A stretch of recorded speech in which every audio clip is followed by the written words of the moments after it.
Today, we're looking at Diamine's Washable Blue. Hi, I'm Adam, and I'm an ink guy. As always, there's timestamps down below in the description, so if you're in a hurry, you can skip around. But if you got the time, I would appreciate you checking out the entire video. You can also follow me over on Instagram, and if you're new here and like fountain pen ink reviews, I would invite you to subscribe. To make sure I have a range of experience with this ink, I do the writing samples. I then put the ink into this Italics Chaplin's tankard with an oblique italic nib to write for a day and to take my notes for this video. For the first writing sample, I always use Clairfontaine, Tomoe River, and Rhodia paper. There is an additional writing sample that'll happen later in the video. Now, let's look at the writing sample.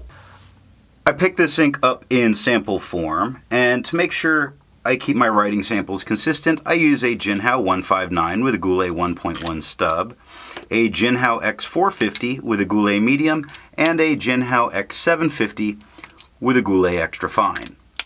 Let's take a look at the Clairfontaine. We get no bleeding, no ghosting. The 1.1 has no feather, spread, halo, sheen. It does have moments of shading that occur, like when you look at the top of the L in blue, the A in washable is a little bit lighter, but that's about it. The extra fine is a slight bit lighter tone than we got in the 1.1. It has no feather, spread, halo, sheen. It does offer quite a bit of shading, like you see the starts lighter, gets darker, gets lighter again. Quick starts nice and light, works its way darker.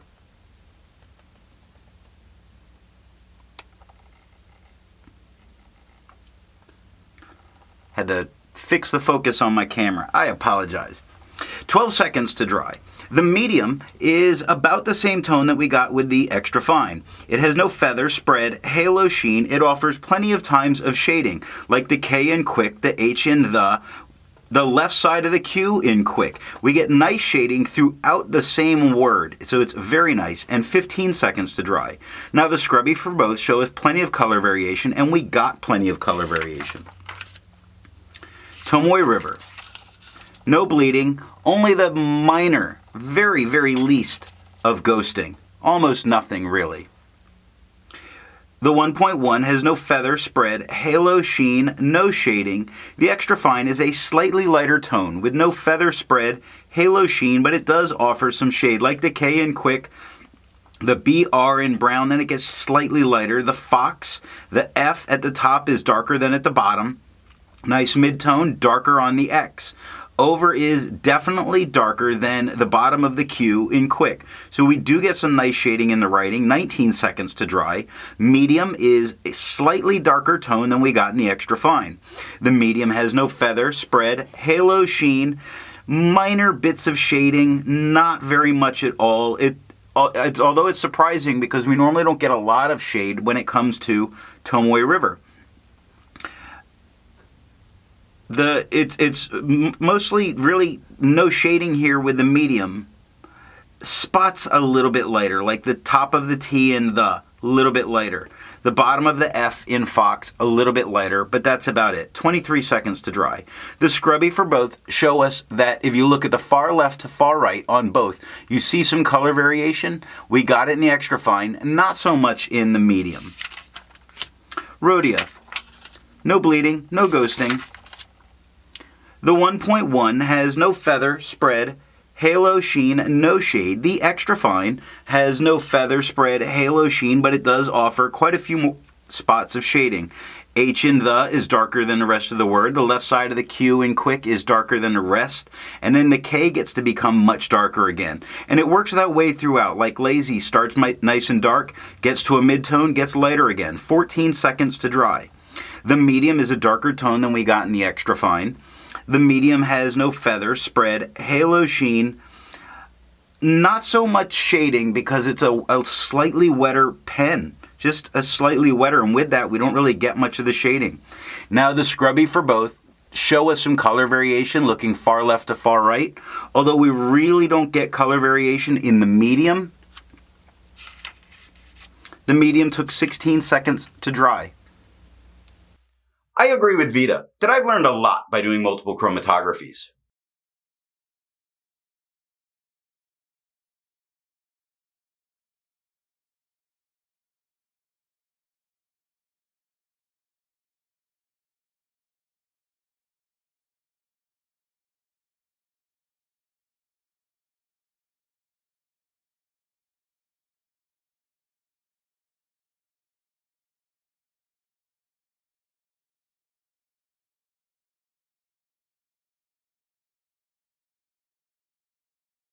Resistance tests are done to see how well this ink can be expected to perform on the page, and more importantly, how hard it might be to clean from your pen.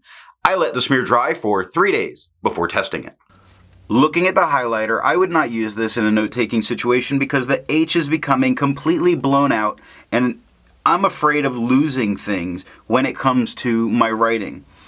The water is reactivating and lifting it up off the page, and I do think that given more than 30 seconds, the rest of that will come off because I start to see some of the dots of the Rhodia paper. Pen Flush does everything that water does and a bit more. We are easily seeing a lot of the water or the white of the paper coming through, but I really do think that water is all that it's going to take.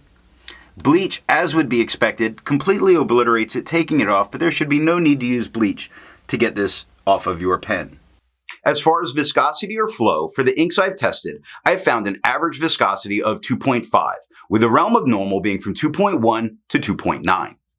Diamine's Washable Blue has a viscosity of 4.81, making this surprisingly a very dry ink, although it's not very dense to write with.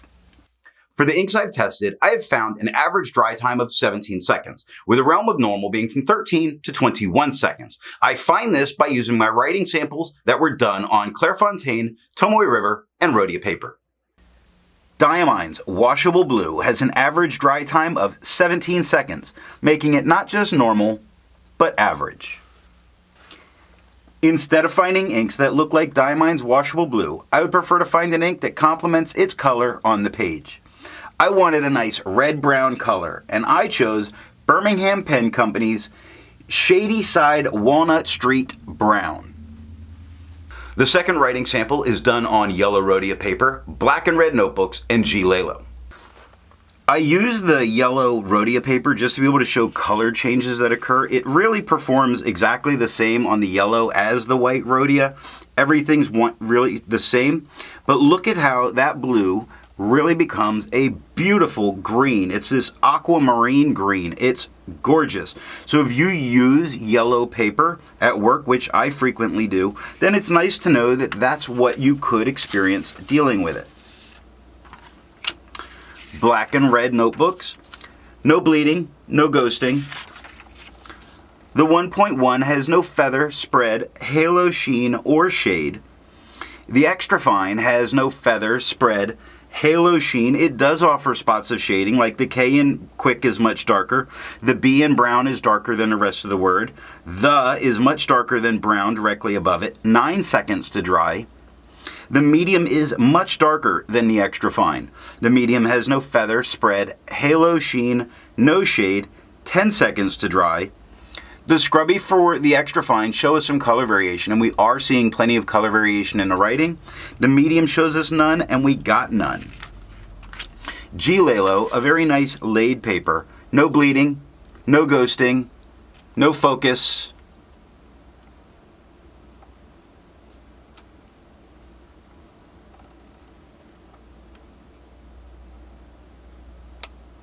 The camera has trouble focusing on this. I have to switch it to a manual. The 1.1 has no feather, spread, halo sheen, or shade. The extra fine is a noticeably lighter tone with no feather, spread, halo sheen. It does have some very nice shade spots, like the K in quick, the H in the. Other than that, not a lot going on. 7 seconds to dry. The medium is a noticeably darker tone than the extra fine.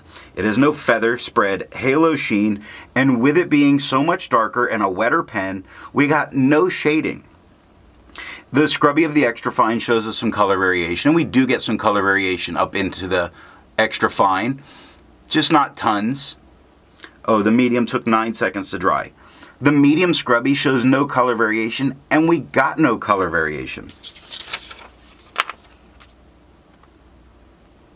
So what do I think of Diamine's Washable Blue? I think the wetter or broader your pen is, the darker the blue gets, which is nice, but I do prefer to have a nice predictable ink. It does give some decent shading throughout the writing. As far as the best pen you can choose for your writing experience, that depends on what you want. A much wetter pen is going to put down a darker blue if that's what you prefer. But if you really want the shading, then what you might want to consider is a drier pen. If you've made it this far, and according to my analytics, 50% of you aren't, and you enjoyed it, give me a thumbs up. If you are not subscribed, I would invite you to subscribe, and thanks for watching.